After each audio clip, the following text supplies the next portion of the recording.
hello gamers from around the world. This is Archimedes, the video game enthusiast from Germany, with my latest video. And today we have something fun to talk about. Yesterday, on June 11th, the big PlayStation 5 reveal event happened. Sony has finally given us a first look on how they see the future of gaming with the PlayStation 5. And boy, it was about time. Their big competitor Microsoft has already shown their next-gen console, the Xbox Series X, at the end of 2019, and they have revealed a lot of their system throughout the year. Besides the hardware specs and the controller design, we didn't know much about the PS5, but that changed. Sony has shown the console design and they have revealed the most important thing in gaming, actual games. Now in this video I want to find out, was the PlayStation 5 reveal event a hit or a miss? What were the highlights? Did we get the impression, yes, this is next generation console gaming, the future of gaming? But before we go into that, if you watch this video and think you are enjoying the content, then please consider hitting the like and subscribe button and turn on the notification bell to not miss out on future videos. This helps my channel more than you think and I would greatly appreciate it. But now, let's find out, was the PlayStation 5 reveal event a hit or a miss?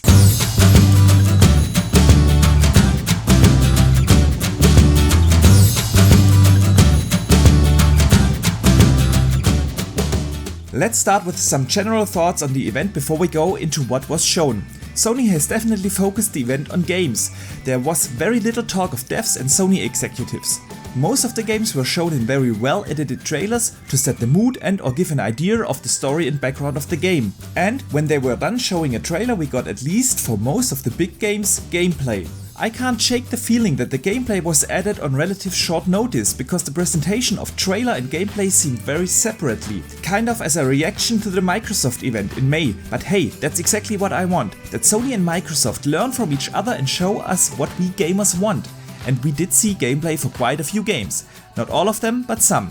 The pacing of the show was great, it was game after game. I will focus on the major announcements, so let's see what the highlights were.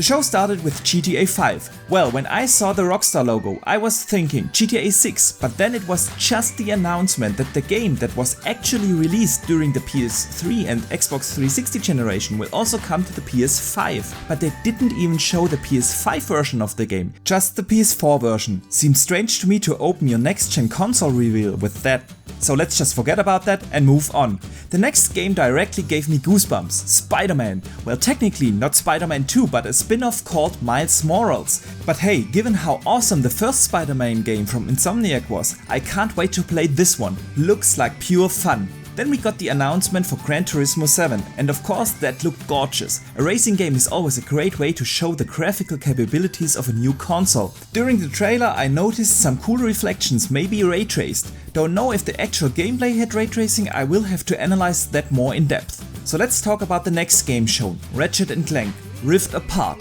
That game looked like a Pixar movie, and a good one.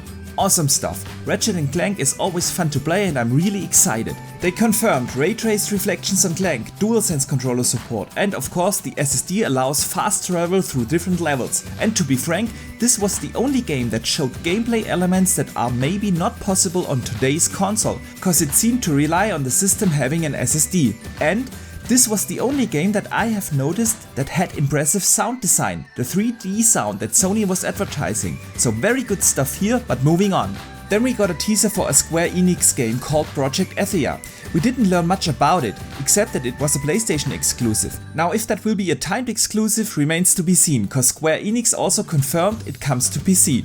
Then we had a few of the smaller games. I do not want to go into all of them cause it would blow the video up, but I want to mention one indie game that stood out to me, and that was Kanna, Bridge of Spirits. It looked like an animated movie, very cute. The short gameplay snippets reminded me a bit of Horizon Zero Dawn, so this game could be a lot of fun. Then we got a new game from the PlayStation Studios, a new IP called Returnal, a sci-fi game, and it looked like it has some psycho horror elements in it. The gameplay seemed like an over-the-shoulder shooter, very interesting, I'll definitely keep an eye out for this one. We also got the announcement for a new Oddworld game. Well, the series was never for me personally, but I'm happy for the fans of the series. The next game I want to talk about is Godfall. We finally got to see gameplay and it looks exactly like my type of game, a hack and slash action game with loot and cool abilities. It has a unique art style, and I know it's not for everyone.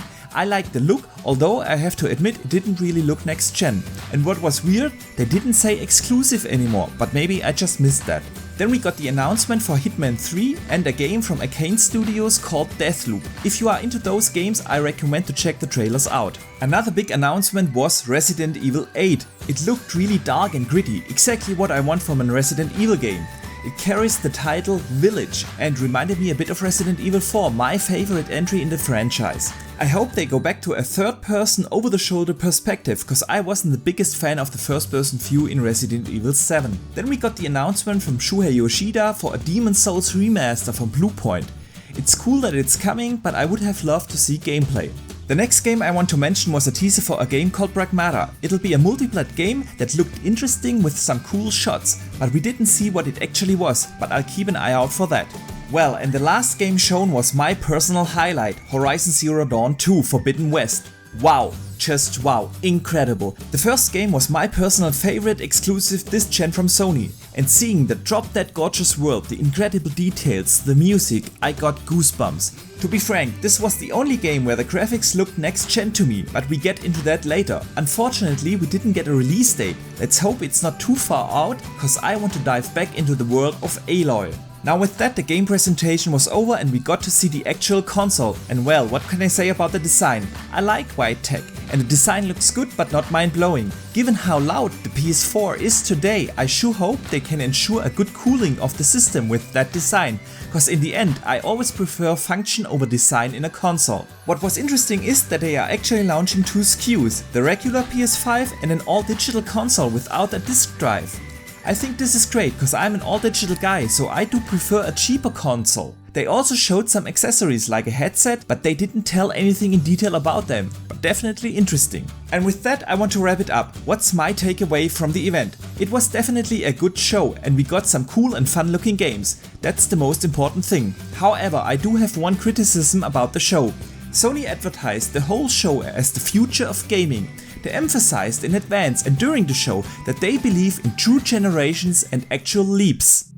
At PlayStation, we believe in generational transitions, and we put years of work into making them happen. We want you to enjoy the unique benefits of moving from one generation to the next. And well, as cool as the games were, they didn't feel very next gen to me. Horizon Zero Dawn 2 had the only graphics I have seen that looked next gen to me, and Ratchet & Clank was the only game that showed at least some gameplay elements that look like they require an SSD. And I know that we will get the true next gen games a few years into the generation. I did a complete video about forward and backward compatibility and analyzing the issue. If you are interested, I link it in the description below. So I know that we don't get the full next-gen experience at launch, but I have to say that Sony is really very strong in their wording about it, and that's why I would have hoped that they show us a bit more of a generational leap. So in summary, the event was very good. I saw at least 6 or 7 games that I'll buy day one, and I saw the console that I buy day one. And I'm incredibly excited for next generation, and that's what it's all about, fun and excitement for video games. But enough from me, how did you like the event? Which games stood out to you? Did you get the feeling that the games shown are next gen? Let me know in the comments of this video below or hit me up on Twitter. I always love to discuss gaming with the community and I share a lot of opinions on my channel. So if you want to talk gaming, just hit me up either here on YouTube or on Twitter. And please do me a favor, if you enjoyed the video, don't forget to hit the like and subscribe button as well as the notification bell, and consider sharing this out to other gamers, I would greatly appreciate it. But for now, thank you very much for watching, I see you the next time, and game on!